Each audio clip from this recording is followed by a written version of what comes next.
आज हम बात करने वाले हैं RIC ट्रोइका के बारे में और किस तरीके से ये भारत का जवाब होगा नाटो के लिए और यूएसए के लिए। पहले बात करते हैं RIC की। RIC मतलब है रशिया, इंडिया और चाइना, और ट्रोइका मतलब है 3 देशों का संगठन। तो एक्चुअली में 1990 के दशक में शुरुआत हुई थी RIC की और कोशिश की गई थी एक ऐसा संगठन बनाने के लिए जो संगठन ना सिर्फ यूएसए को टारगेट करे या टेक ओवर करे, साथ साथ नाटो को देखे। अगर प्रॉब्लम होती है इन 3 देशों को तो उस केस में ये RIC काम करे।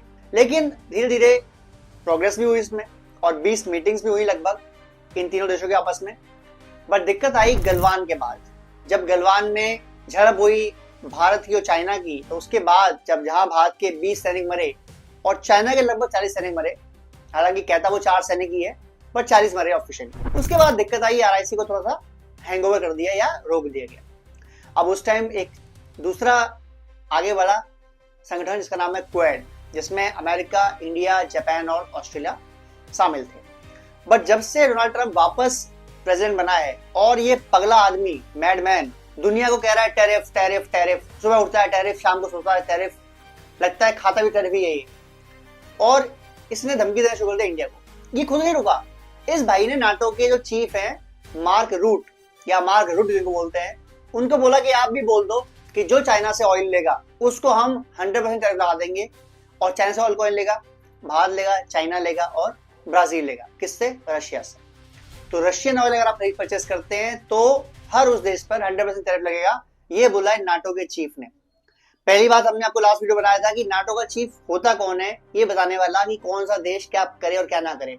नाटो की अपनी कोई वैल्यू नहीं भाई, ये एक संगठन है जो काइनेटिक संगठन है, यानी कि लड़ाई के लिए संगठन है, और ये 32 देशों का संगठन टोटल। इसमें 32 देश हैं और वो मानते हैं कि अगर उसमें से किसी देश पर हमला हुआ तो बाकी के 31 देश लड़ने आएंगे उस हमलावर से।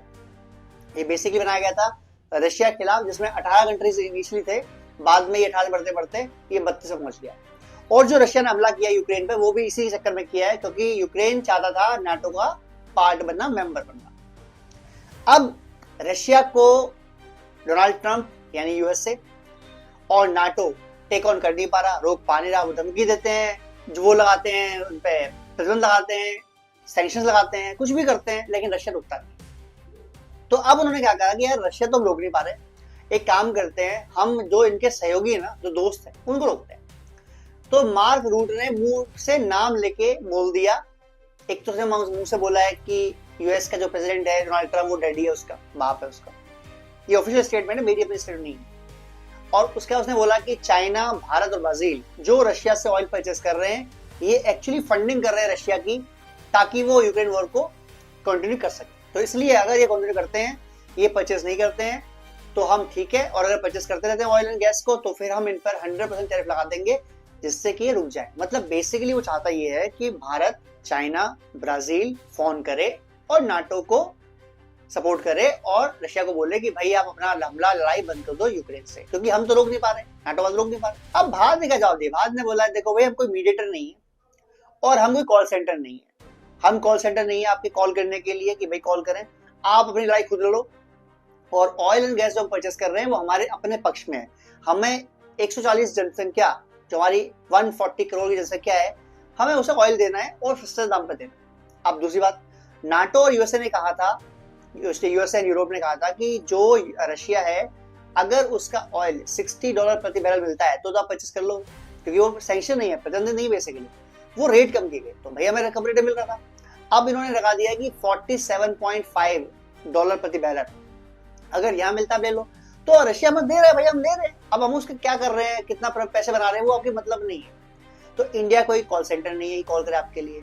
इंडिया कोई अब थर्ड ग्रेड इकोनॉमी नहीं रहेगी कि आपकी बात मानेंगे, आपको कॉल करेंगे, आपको ये करेंगे, वो करेंगे। हम कुछ नहीं मानेंगे, हम किसी दबाव में नहीं आएंगे। हमारी पहली प्रायोरिटी हमारी जनसंख्या है, हमें अपनी जनसंख्या को नियंत्रण करना है। और अगर हम ये चाहते हैं करना, तो हम इस तरीके से कैसे कर पाएंगे?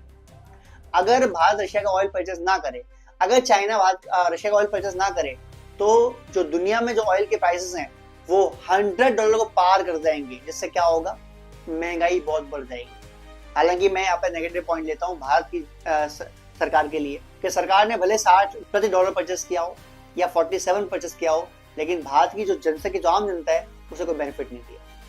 कमाई करी है या रिलायंस ने या सरकार ने, खुद ने। जो नॉर्मल जनसंख्या है, जो नॉर्मल जनता है, उनको भी इसका फायदा मिला नहीं है। मैं इसके खिलाफ भी बात करना चाहता हूँ करना। लेकिन दूसरी बात, अगर भारत की सरकार ने भी कमाए हैं तो भी हमारे काम नहीं आएंगे इन फ्यूचर, ये तो बात है ही। और भारत अब इस लेवल पे नहीं रहा है कि आपके बदले आपकी लड़ाई लड़े। आप लड़ाई खुद लड़ो यार। और नाटो वैसे भी किसी बेकार संगठन बना हुआ है इस टाइम, रशिया के खिलाफ बना था, लड़ाई कर पाते नहीं, तो धमका दूसरे देशों को। इनकी धमकी क्या चल रही है? चाइना को बोल दो, इंडिया को बोल दो, ब्राजील को बोल दो। भाई हम कौन है? भाई हम तो लड़ाई लड़ ही रहे। अब आते हैं अगले मुद्दे पर। अगला मुद्दा क्या है? आरआईसी ट्रॉयका, जो मैंने जहां से बात शुरू की थी वहां पर वापस आता हूँ। आरआईसी अगर चलती है तो ये दुनिया का वो संगठन होगा जिसमें बाकी दुनिया जुड़ना चाहेगी खुद से। नाटो के देश टूटेंगे। नाटो देश अभी भी खिलाफ है आपस में, क्योंकि जब से बोला है डोनाल्ड ट्रम्प ने कि आपको 5% अपनी इकोनॉमी का देना पड़ेगा, जीडीपी का देना पड़ेगा हथियारों के लिए, तब से लगभग 10 से 20% देश, यानी 3 से 6 देश ऐसे हैं जो नाटो में रहना नहीं चाहते। बहरहाल आरआईसी अगर आता है तो सबसे बड़ी नंबर 1 जनसंख्या और नंबर 2 जनसंख्या, भारत और चाइना एक साथ होंगे, रशिया एक साथ होगी। हथियारों की मैन्युफैक्चरिंग यहाँ पर है complete. Economy wise number 2 number 3 जनसंख्या, जो भी इकोनॉमी है वो भी एक साथ होंगे। तो दुनिया का कोई भी देश, इवन नाटो भी हाथ पैर फूल जाएंगे, कंपेयर नहीं कर पाएगा। अभी ब्रिक्स से हाथ पैर फूले हुए इनके यार। अगर रशिया और इंडिया चाइना ने कर लिया काम तो दिक्कत हो जाएगी। अभी कुछ दिन पहले, यानी तकरीबन 5-6 दिन पहले, जो रशियन विदेश मंत्री हैं लावरोव, उन्होंने कहा था कि Russia is very interested to keep RIC alive and again इसको हमें और आगे बढ़ाना चाहिए, इसमें रशिया, इंडिया, चाइना मिलकर काम कर सकें। अब उसके जस्ट अभी एक दिन पहले चाइनीज फॉरेन मिनिस्टर ने कह दिया है, उनकी तरफ से एक वक्तव्य आ गया है कि रशिया और इंडिया के साथ मिलकर चाइना काम करने तैयार है आरआईसी के लिए, फ्रेमवर्क के लिए। और हम, अगर इंडिया ऐसे किसी संगठन के खिलाफ काम करता है, ऐसे किसी संगठन में काम करता है जो चाइना के खिलाफ है, तो हम अलग हैं। बट अगर वो क्वेट को छोड़ देता है तो फिर RIC will move like boom. और मैं बताऊं आपको, मैं रशिया की वजह से इंडिया और चाइना की जो गलत फहमियां, जो लड़ाइयां हैं आपस में, वो दूर होगी। और इसमें हेल्प कर रहा है डोनाल्ड ट्रम्प। वो चाइना लगा रहा है सैंक्शंस या टैरिफ, इंडिया पे टैरिफ लगाने के लिए तैयारी कर रहा है, और इससे वो एक्चुअली नजदीक ला रहा है चाइना और इंडिया को। कैसे बताऊं आपको? अभी 15-20 दिन पहले, यानी जून में, एनएसएस डोवर गए चाइना, 2-3 दिन विजिट की उन्होंने, कुछ बातचीत हुई उनकी।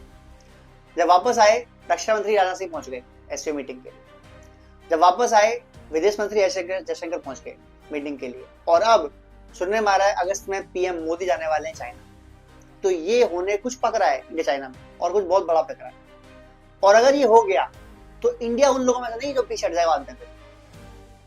डोनाल्ड ट्रम्प नहीं है यहाँ पर, मोदी है यहाँ पर। कमिटमेंट इज कमिटमेंट भाई।